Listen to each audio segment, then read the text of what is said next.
Hello and welcome to the second season of Inside Edition, where we shed light on national, regional and international issues in depth. 2017 has been the year of increasingly creative hackings. Many viruses have been developed to disguise as safe files but end up attacking companies' data. Ransomware attacks grew quickly as the attacks are cheap to operate and many organizations are not yet applying the proper analysis and decision making to appropriately defend against these threats. We will be discussing this matter with ICT and cybersecurity consultant Dr. Abdulla AlThawadi. But first, this report for more. Cybersecurity or information technology security means protecting data, networks, programs, and other information from unauthorized or unintended access, destruction, or change. It can also be defined as all operations and activities that are undertaken to minimize threats and any kind of vulnerabilities and enforcing required policies for prevention, data assurance, recovery, and other cybersecurity-related operations. Some experts predict that by 2020 there will be 200 billion connected things. Cars, planes, homes, and cities. We are putting software everywhere. This is changing the way we live and how we behave and interact with the world around us. As technology becomes more deeply integrated into our lives, we become more dependent on it. But this dependence makes us vulnerable if technology fails. As the number of data networks, digital applications, as well as internet and mobile users are growing, so do the chances of cyber exploitation and cyber crimes. Even a small mistake in securing data or bad social networking can prove to be extremely dangerous.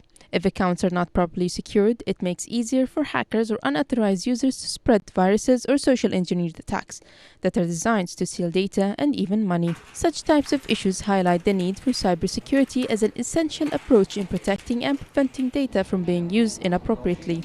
Individual users of the cyberspace are vulnerable to cybersecurity threats because they lack the better awareness of the threats. As the attackers continue to aim at making more money, individual users become more vulnerable to bigger fraud and other financial damages. It's possible to infect for this malware, to infect just one computer, weak computer and corporate network, and then malware will be able to spread via network using different techniques. And if a company is quite large, it's possible to find at least one PC which hasn't good protection. 2017 has witnessed several attacks on companies and government institution data.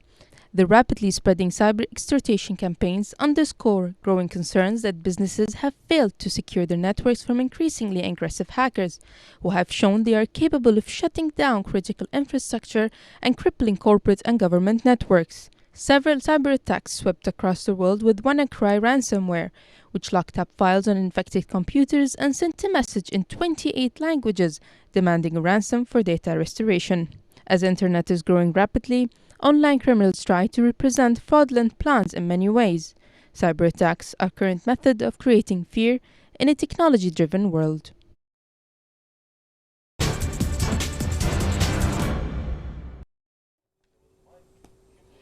Welcome back to the studio. With us is our guest, Dr. Abdulla AlThawadi. Thank you very much for joining us today. Dr. Abdulla, now the history of internet actually formed the security risk that we see today, and a lot of the heads of the industry have foreseen these kind of issues. Now, how did its history actually form today's security concerns? First of all, hello and good evening. Actually, cybersecurity or general technology evolves so fast. Today's solution might not be tomorrow's one. We really live in very remarkable time. We will be able today to share our feelings, our thoughts, our memories over the network or the internet in general. So this creates a lot of challenges, one of which is the cybersecurity. Yes. If we take the technology evolution or the communication between two entities, actually it's four main components to complete such a circle. We have the device. If it is individual people, which is the smartphone today. If it is a company, it's a PC or the laptop. Yeah. This has its own evolution as well. So they started from analog, and now we have all the smart technologies like the smartphone. We can also elaborate the second component, which is the mobile network itself. Yeah. We started from 4G, which is analog. Maximum things that we can get out of it is the voice. Now we have 4G, Yeah. and we are approaching to reach the 5G. Some of the operator has piloted. And the other important platform is the internet. Internet also since the evolution, since the start in the 80s. Yes. Now we are able to huge send data speed-wise and capacity-wise. So internet also evolve. The fourth component is the applications or the software application that we are using today, whether it is for the individuals, the applications from App Store. There are many applications that reside on such a network. Yeah. So in overall, the evolution is really during the last 9 years, since 2008 mainly, until now, the evolution is huge. Yeah. Even if you buy a device today, by the time you explore the features of such a device, another device will come on the market. Yes. So this created the challenges of security, because we are really dependent now on the technology or such technologies. When we look at the components that you were talking about, we can even see there are certain things that have also been commercialized. I mean, when you talk about device security, there are some companies out there that, to advertise their devices, they preach security, more security than others. Is that something that nowadays has become something very important? Maybe hackers even prefer these devices to others because of the security? Absolutely. Yeah, some of the devices we cannot, for commercial reasons, we cannot say which device is better than the other. Yes. But of course, the hacker is always find the vulnerabilities of a device. Yeah. So there is always a weakness in the device or in the system that hackers go in the system. Yeah. So yes, buying the device or from an operator or from a supplier that guarantees this security, then it is much better than. It's all about cost. Yeah. So if you buy a device maybe less cost than others, the more cost maybe has more features, more security features than the others. Yes. And it's really about cost. How you want to form this. Maybe you haven't got the important information to reside on your device, so you don't care about how much security you have on your device. But for those people who really figure and important people or political leaders, they should have really concern about the security and when they buying a device or using a system. Yes. Another point you also mentioned was the internet and basically the vast availability of the internet since the 80s. And without mentioning names, one of the companies actually recently announced that they are willing to provide internet to countries that don't have the access or have very minimal access by using drones or such things. Will this actually be more of a security risk in the future even? Yes, it is. It is, because this is vulnerable in terms of the communication link. But the creative solution is always there. So the access could be satellite, could be drones, could be Wi-Fi, could be wireless. So any media for accessing the internet, it comes with the security, precaution for such technology. But this doesn't mean nobody can hack such a system, because the threats is dynamic and reactive, whereas the protection should be proactive in this case. Yes, especially in a world where almost virtually everything is powered by technology and the internet. As we said, we're in a world that is connected by software in everything. How does your dependency or our dependency on technology make us more vulnerable to this? We really going towards the what's so-called digital transformation. Means everything is going, or the power of services going to the hand of the user instead of back office. So, for example, now you can perform a lot of activities in your bank account online. You can transfer money. You can buy things over the net. So the purchase power now between you and the bank, for example, it goes to the user himself. In the past, the person he goes to the back office or to the shop and do the shopping. So this creates this type of challenge. First, the challenge awareness of such technology. We become very dependent on the application that reside on such devices. So this will create more security concerns. So you are using your credential online, you're using your username, password, PIN number for the bank online. So all these things force the users to have more cautious about what's going on in terms of protecting their assets or their credential. Exactly. Especially that using this kind of information is a backdoor to your life, whether it's social media, whether it's even your educational transcripts from university, if it's years ago or even recently, people have access to that now online because of banks and because of the access that people have to Absolutely, especially if you think about the overall application that you are use or platforms. Yes. Those applications is really different. Even the social media, it's all about application. So each of this platform has its own username and password. If you not careful using all the username and password for all the system, somebody will hack one of the system, will hack all your accounts in different systems. No matter how smart your password is. Yes. So you have to be careful changing the password. There is some mechanism in protecting your password. Perfect. Yeah. There are already many serious cybersecurity problems. Some of them even affected us here in Bahrain recently. These problems affect technology in addition, not just affecting technology, but they're also viruses. Can you tell us more about those? In order to answer this question, actually, let's see what is the main four motivation factor for a hacker. Yes.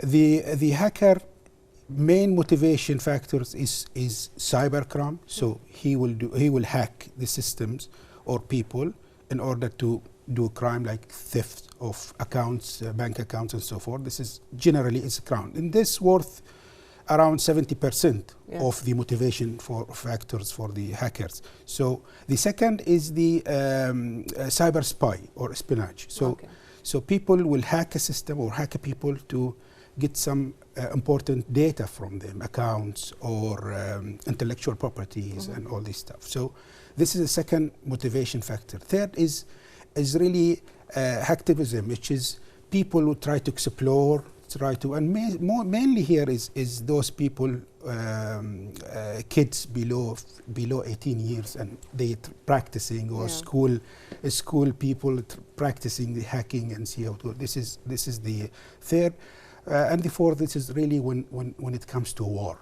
This is called cyber warfare. Yes. These really four components. Out of these four, then you can break different branches out of the main four components. In 2013, worldwide, according to the one of the reporters, they're saying they are investing $46 billion for the protection, $46 billion for protection worldwide. Wow. Yeah, and this has increased, say from 2013 till 2017. This is increased by 20%. So really a huge amount of money is spent over the last 5 years for protection.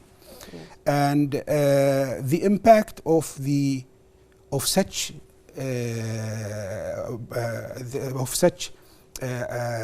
motivation factors is on the confidentiality, on the integrity and availability. Yes. Which means that confidentiality means I'll break your password or phishing your password or credential in overall.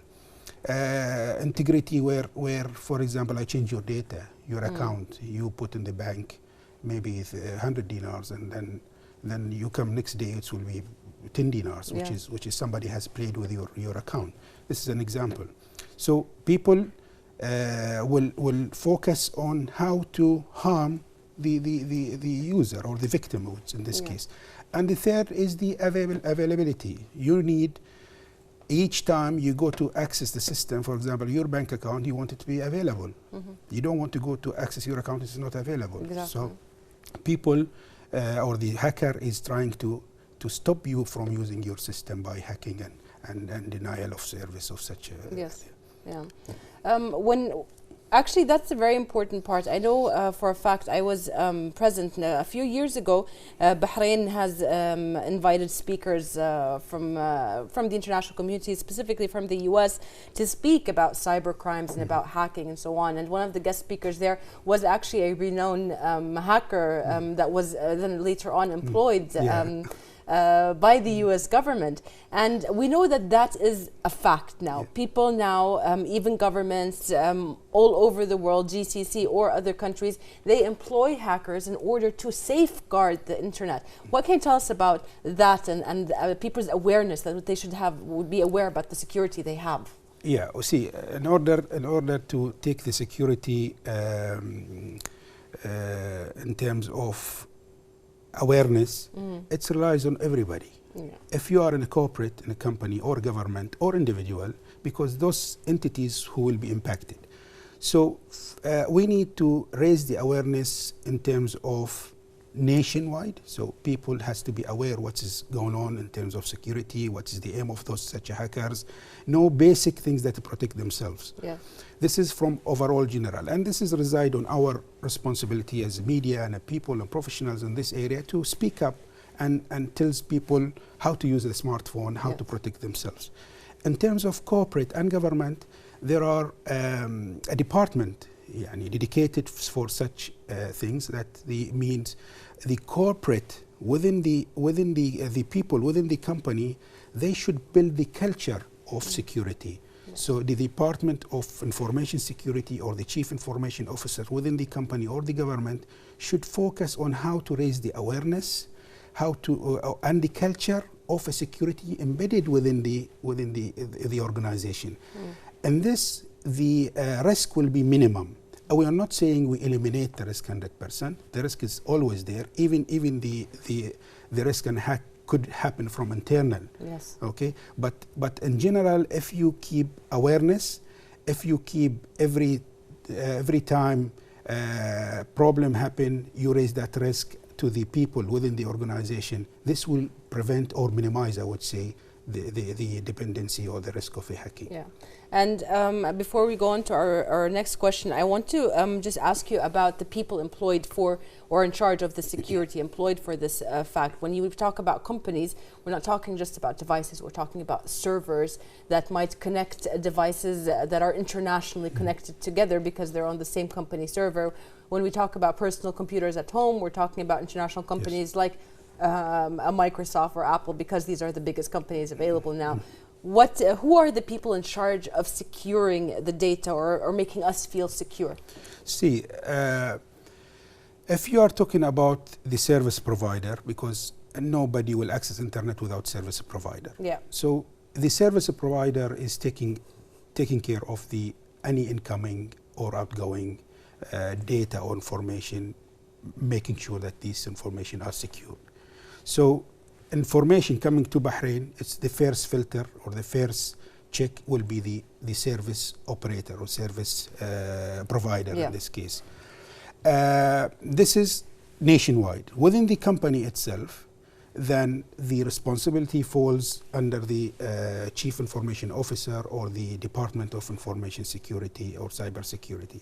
And this will keep alert and keep a command center, for example, because it's, as you mentioned, it is a server, it is a people, it's affecting application. Yeah.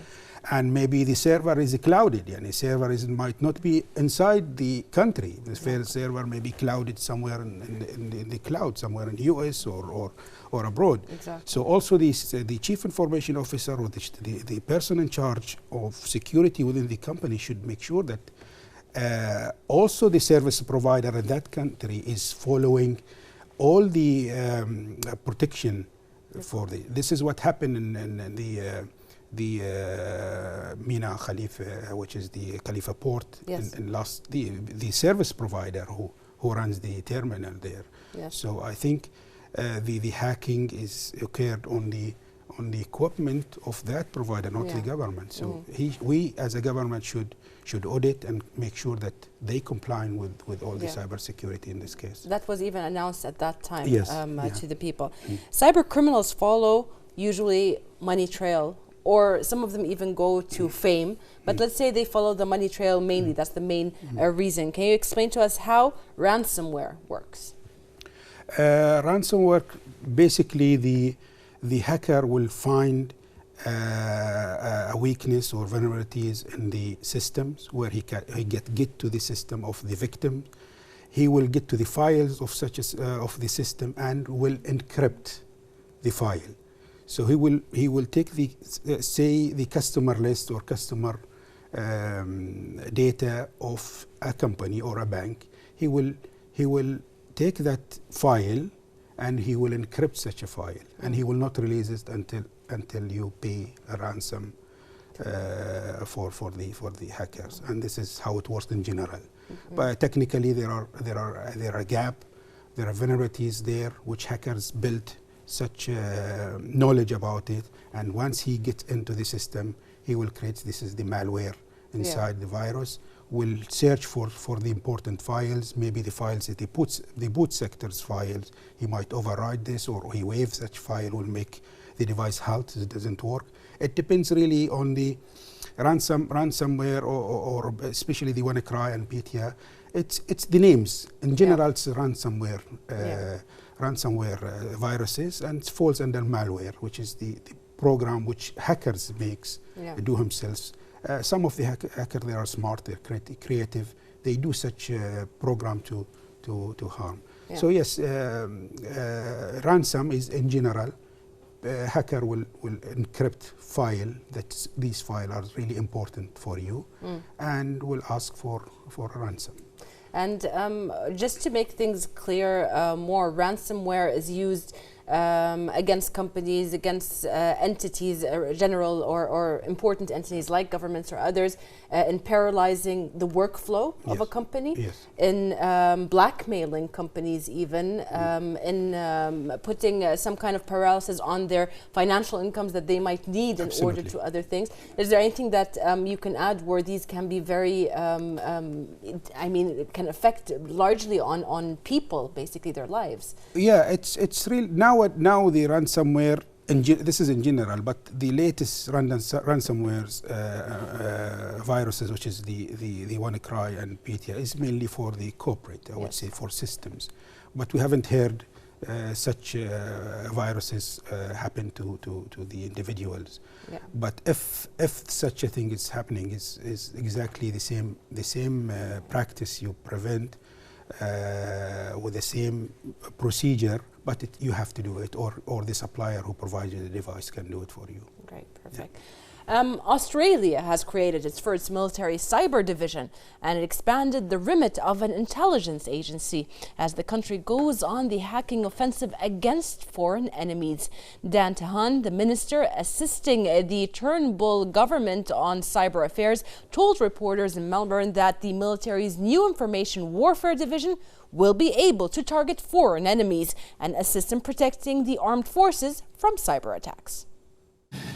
Given the growing cost of cybercrime to the nation, the Turnbull government has directed the Australian Signals Directorate to use its offensive cyber capabilities to target organised offshore cyber criminal networks. The use of offensive cyber capabilities is just one of the options the government is pursuing as part of a broader strategy to prevent and shut down safe havens for offshore cyber criminals. The Minister assisting the Prime Minister on cybersecurity. Meanwhile, NATO Secretary General Jens Stoltenberg said a major cyber attack, the second one in the recent month, showed a need for strengthened collaboration on cyber defense, and that the alliance would continue to provide help to Ukraine to improve its cyber defenses. Cyber attacks we saw in May, but also we have seen this week, just underlines the importance of strengthening our cyber defenses, and that's exactly what NATO is doing. We are implementing our cyber defense pledge, which is ensuring that we are strengthening the cyber defenses of both NATO networks, but also helping NATO allies to strengthen their cyber defenses. We have also decided, and we are in the process of establishing cyber as a military domain, meaning that we will have land, air, sea, and cyber as military domains. Okay, ladies and gentlemen, thank you very much.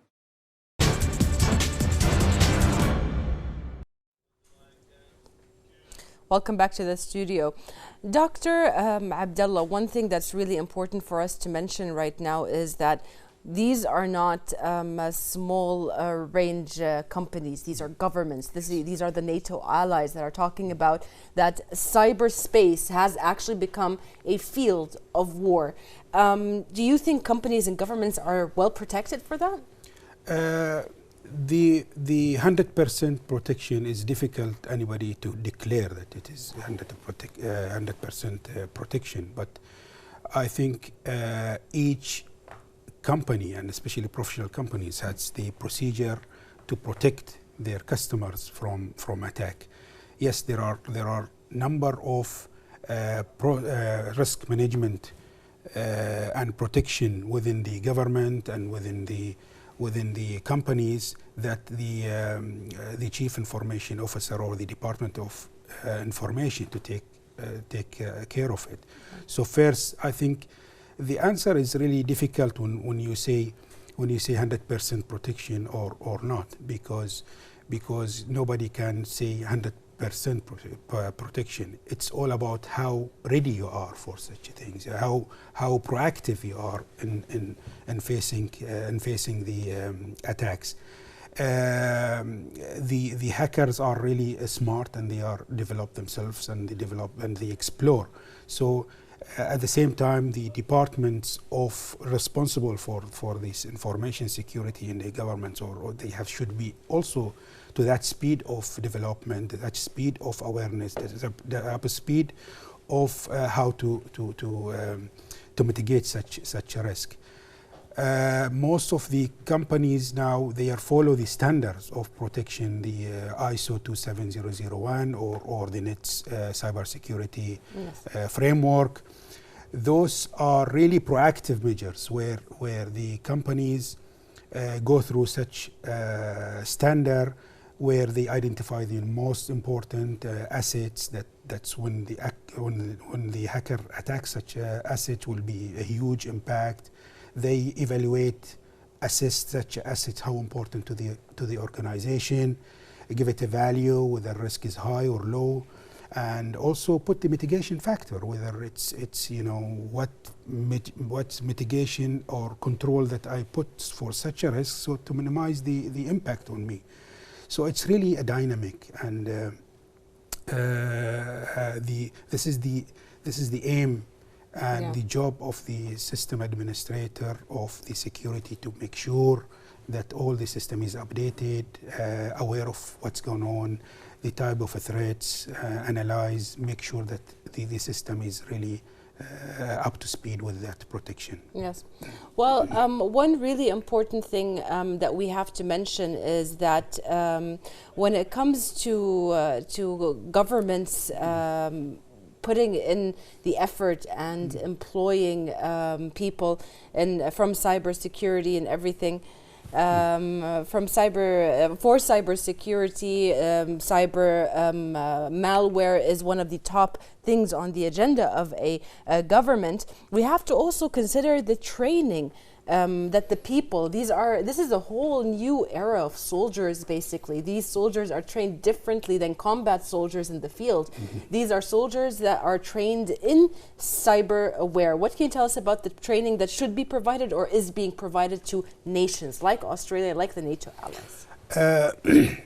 See, in general, for nationwide, for normal people, awareness is very important. So because they are not specialized, and people will need just the overall awareness how to protect themselves. This is from nation perspective. Yes. From companies and governments, of course, there are a number of certifications, there are a number of training that it starts from really recruitment and finding the right talent for such a job. Then how do you develop such talent to reach a stage where you can rely on such people. If you can see in Europe and Australia and other Yes. other entities, they started now to employ the ethical hackers, where people really practiced the hacking, and using such people in their organization to find out the gaps, to find out the vulnerabilities of their system, where they do the penetration test on C, and Yes. some work يعني will act as a hacker to the company and find out the gaps. Exactly. So yes, the talent important of building the right people or the right talent for this job is also very important. It's not a matter of system only. It's a matter of even the equipment, even the tools you buy. It needs somebody to run such devices. Yes, it's actually important at this point also to mention that the whole world has actually gone to the next level when it comes to training people in computer issues. I mean, this is an actual subject that is in schools now. They are being taught coding in all different languages, whether they are, we can say now, the old languages and even the newer languages. Do you think that that's something that should be kept up and like modified? Of course, because see, the programming in general, the hacker, he has the knowledge of the computer, computer with all its components. So one of which is the programming. So no hacker will build a virus without knowing the background of the coding, whether being Java or any language. So the computer language or the computer background, whether information system or information computer systems, or all these background helps, or I would say the basic for somebody enters that area. So you cannot bring, for example, somebody from different field background, politics or media, and you say, okay, now you will be a hacker or be a system administrator or security administrator. It has to be a minimum foundation that you know the background of the security. But always hope is for people to explore, especially the teenage, 18 and less. They are exploring, downloading already built software. They are not the builder of the software, but they know this software works with this behavior and has this output. They will explore and they will do but without knowing the legal implication out of such hacking. I mean, the kids were they exploring such such hacking. But in general, all the professional companies and governments will recruit and develop and will put a clear program roadmap and a succession plan for their people to be up to speed with the latest handling of hackers. It actually goes as deep as the companies or the governments choosing what platforms their codes are put on.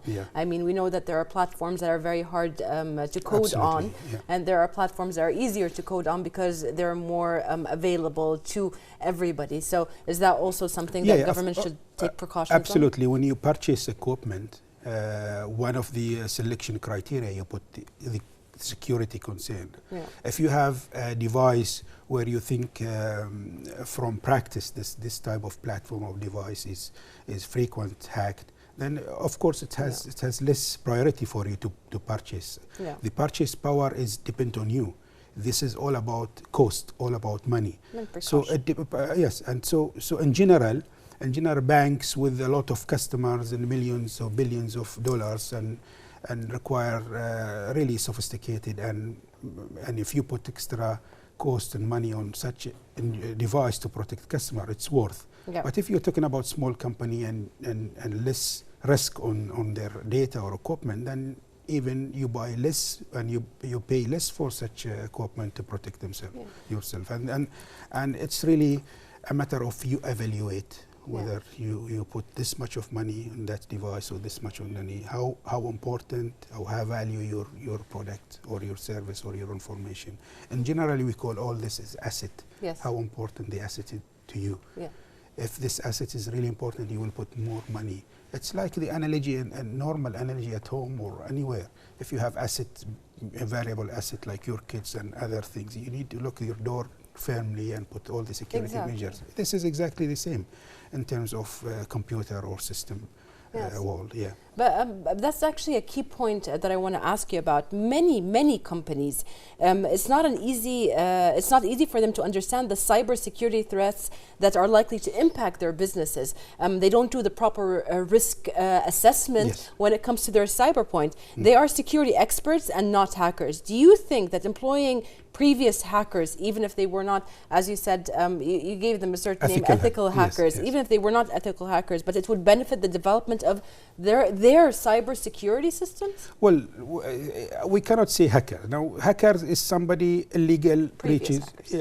Previous hackers, now we call it ethical hackers. Okay. So ethical hackers, it's good to have him. He has the background, and I think a lot of people in Europe, they recruit ethical hackers. Mainly to find these problems, because this ethical hacker is practiced the hacking previously and know how to do this. But it doesn't mean that we rely 100% on the ethical hackers. It's really we rely on how we build our people, how we train our people, how we inject the capabilities and give the exercise, maybe lab for the people to explore. So really training in terms of companies and awareness in terms of nationwide. Yes. Yeah. Dr. AlThawadi, for some countries encourage their youth, and we know that Bahrain is also one of these countries that encourages their youth to participate in cybersecurity by providing a sort of learning environment for young ethical hackers, as well as providing them with the proper enterprises to teach them this. We'll give some examples, like for instance, SAP and Oracle. These are companies that have really done a lot when it comes to cybersecurity, because most of the computers in the world are based on their systems. So how do you value the role of such approach in serving ethical hacking goals by government institutions specifically? Actually, I'm happy. It's really encouraging. The youth and is very important now. They have the capabilities, they have the energy to learn and explore. This is not only to have a future job and recruit in the area of cybersecurity. It's also for them to protect themselves. Today we have the devices is in our hands. It's a small computer in our hands, in our kids' hands. So if we start now really a good campaign, which is very encouraging if this is available with the youth, and give them this awareness and keep them in the and people will try to build a nation of cybersecurity aware. So in general, you will be focusing on how to raise such aware and in order to protect yourself and the people around you. I read a report last week about teenage hackers. Some of the kids, they have their small computer or they try to explore, and they don't know the legal obligation out of this. So there are 5% of those hackers, they are less than 80s, less than 18 years old. So they are really energetic, and they can explore. See, these kids, when they go to the university and take more of the formal classes about this computer system, and this is all encouraged. I think it's good to build a culture, safe culture of using the internet, safe culture of aware of good and bad. Exactly. You cannot resist your kid from handling or taking your laptop or your smartphone. Now 3, 4, 5 years even, they really want to play with the device. YouTube, for example, it's open for the kids to open and explore. So these are kids, 5, 4 years. So nation has to be really aware what to open, how to protect, what to close.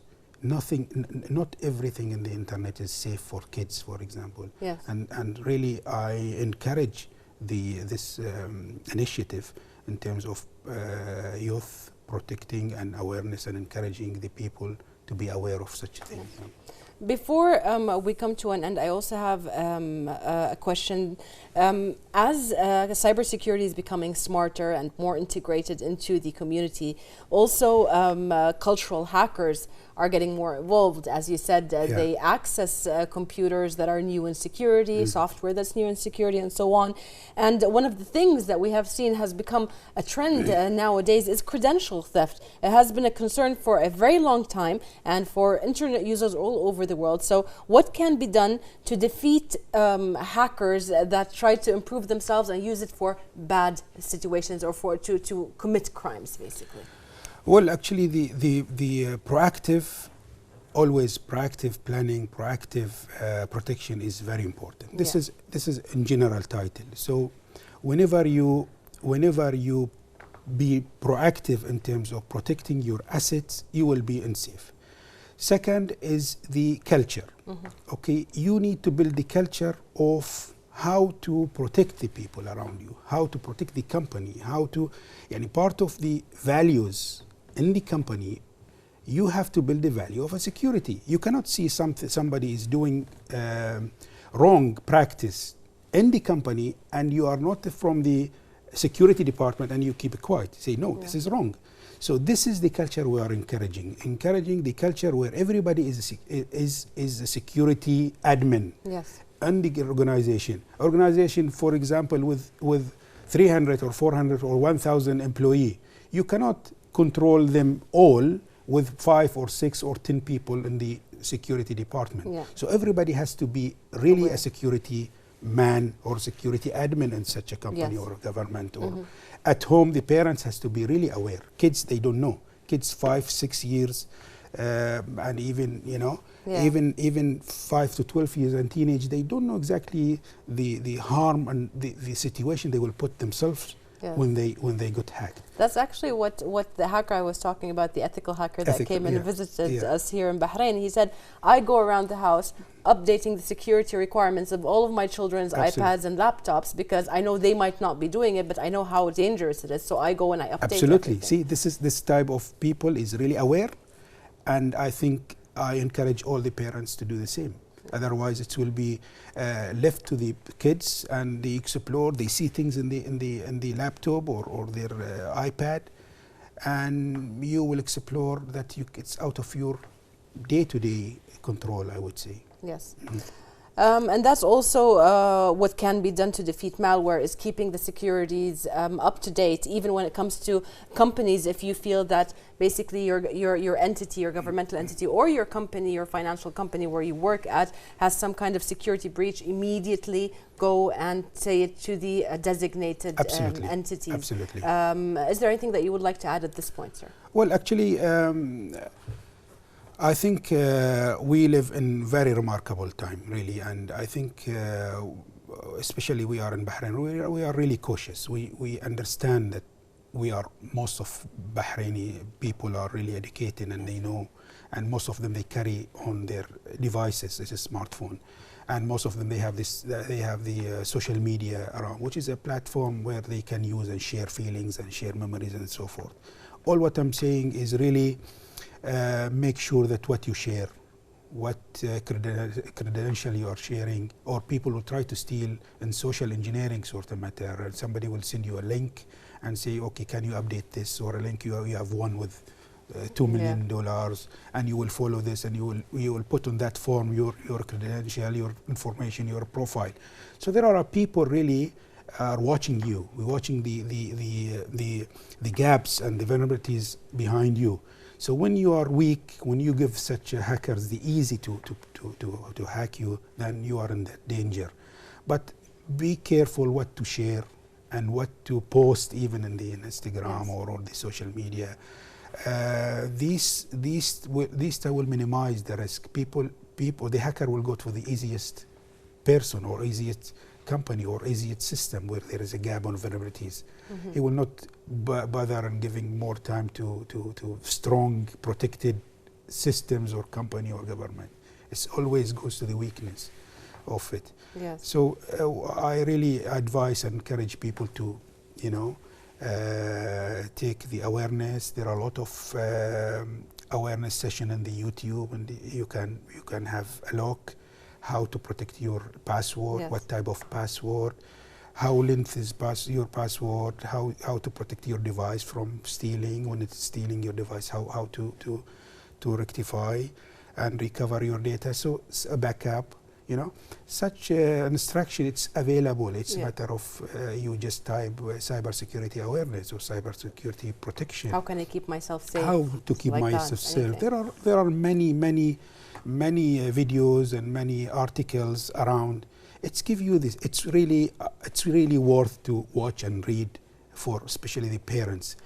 Companies, they are professionals. Yes. Government, they are professionals. They know what to do. And they have their advisors. They have their advisor. They have the standards. They have the way of doing things. They know how to keep things safe. But individuals, the nation, normal people, they have to be aware in somehow. Thank you very much, Dr. Abdulla AlThawadi, for giving us some of your time.